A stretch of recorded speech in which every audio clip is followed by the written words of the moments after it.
दलदलपुर नाम का एक गांव था।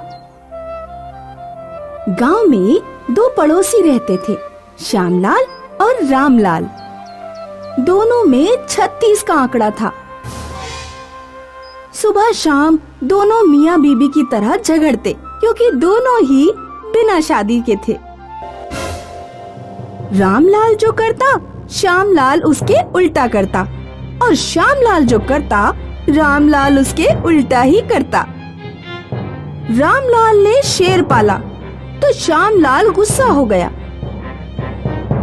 तू शेर पालेगा तो मैं भी शेर पालूंगा। बिल्कुल नहीं, मैं शेर नहीं हिरन पालूंगा। और फिर श्यामलाल जंगल जाकर हिरन ले भी आया।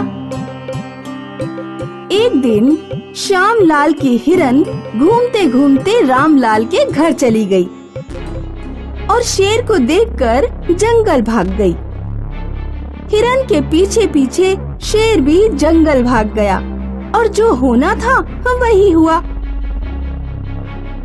श्यामलाल रामलाल का झगड़ा हुआ। एक दिन रामलाल अपने खेत में खड़ा था। मौसम काफी खराब था। तेज हवाएं चल रही थी और आसमान में सफेद बादल पागलों की तरह भाग रहे थे।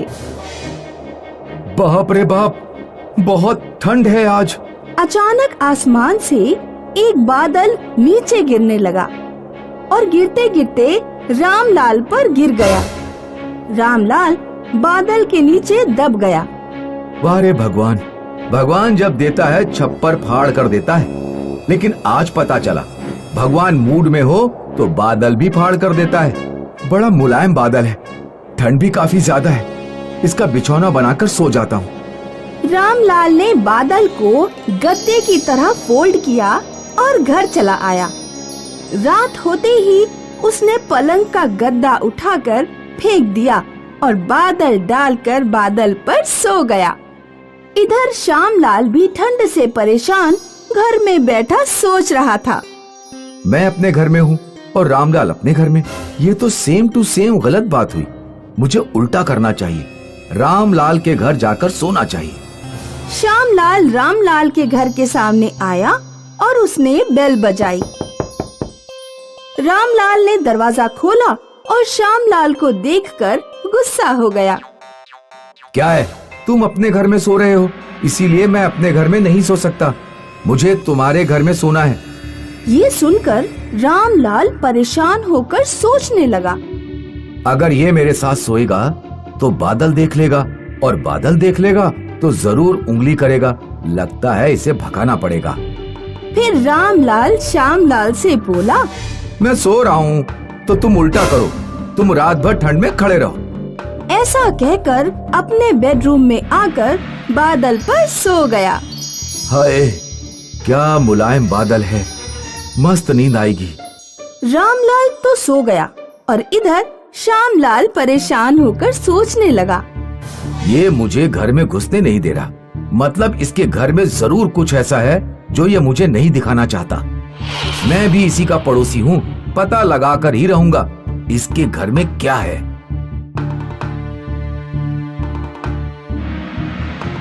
श्यामलाल अपने घर से एक थाल और एक बेलन लेकर आया और बेलन से थाल पीटने लगा। थाल की आवाज सुनकर बादल पर सोया रामलाल जाग गया। ये थाल तब बजाता है जब ये खुश होता है। देख कर आता हूँ कि ये इतना खुश क्यों है। रामलाल बाहर आया और श्यामलाल से पूछने लगा, क्यों भाई, किस खुशी में थाल बजा रहे हो? ये सुनते ही श्यामलाल ने लंबा चौड़ा झूठ फेंक कर मारा। पता है, मैं अभी अभी एक बादल छूकर आया हूँ। उसमें क्या बड़ी बात, मैं तो बादल पर सो रहा हूँ। आखिर सच रामलाल के मुंह से निकल ही गया। रामलाल परेशान और श्यामलाल खुश हो गया। ओहो, तो इसीलिए मुझे भगा रहे थे। अरे यार, गलती हो गई जो तुम्हें बता दिया। प्लीज यार, ये बात किसी को मत बताना। नहीं बताऊंगा, पर आज रात मुझे तुम्हारे बादल पर सोना है। ठीक है, चलो। फिर क्या था, दोनों अंदर गए और बादल पर बादल ओढ़कर सो गए।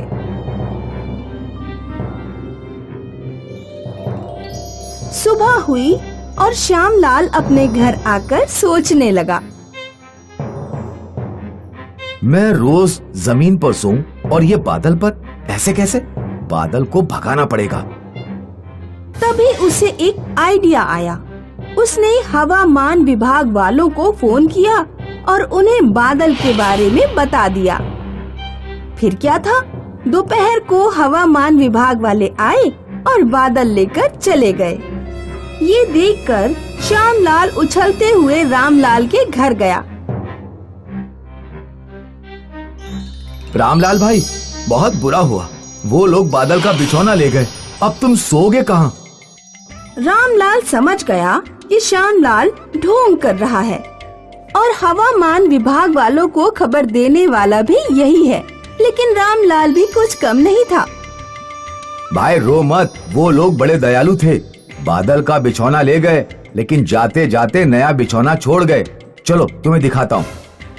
रामलाल श्यामलाल को बेडरूम में ले गया और श्यामलाल ने देखा रामलाल के पलंग पर नोटों की गड्डियां पड़ी थी।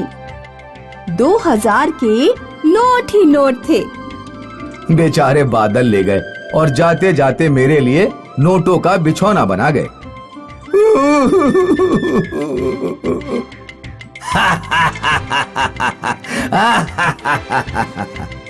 ये सुनकर श्यामलाल का पेट दर्द करने लगा। वो जोर जोर से रोने लगा और श्यामलाल को रोता देख रामलाल जोर जोर से हंसने लगा। सुखनपुर नाम का एक बड़ा सा गांव था। सारा गांव खेती करता था, लेकिन 2 साल से गांव में बारिश ही नहीं हुई। नदी, नाले और कुएं सूख गए। किसान परेशान हो गया। सूखे की वजह से सुखनपुर में न पीने को पानी बचा, न करने को काम। फिर गांव के युवा गांव छोड़कर शहर भागने लगे। गांव में गोलू नाम का एक युवक रहता था। एक शाम गोलू अपने दोस्त रंगीला से बातें कर रहा था। भाई गोलू, सारा गांव शहर चला गया। मैं भी कल जा रहा हूँ, तू आएगा? डरपोक है पूरा गांव। बारिश क्या रुकी, गांव शहर भाग गया। पर मैं नहीं भागूंगा। और खाएगा क्या?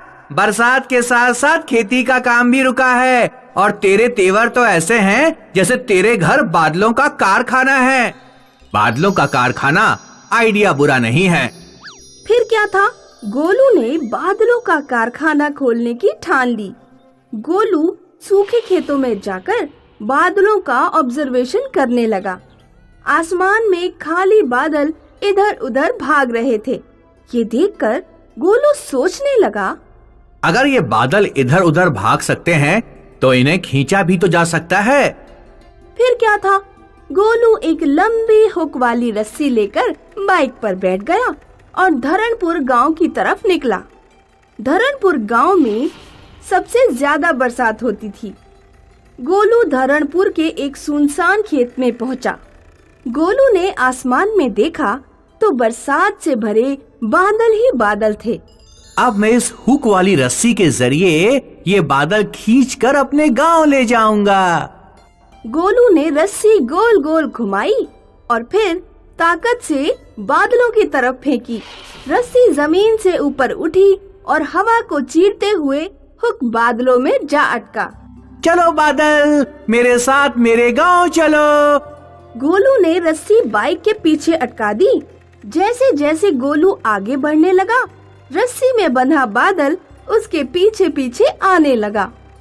गोलू ने तेज बाइक अपने खेत में आकर रोक दी तो बादल भी उसके खेत में मौजूद था।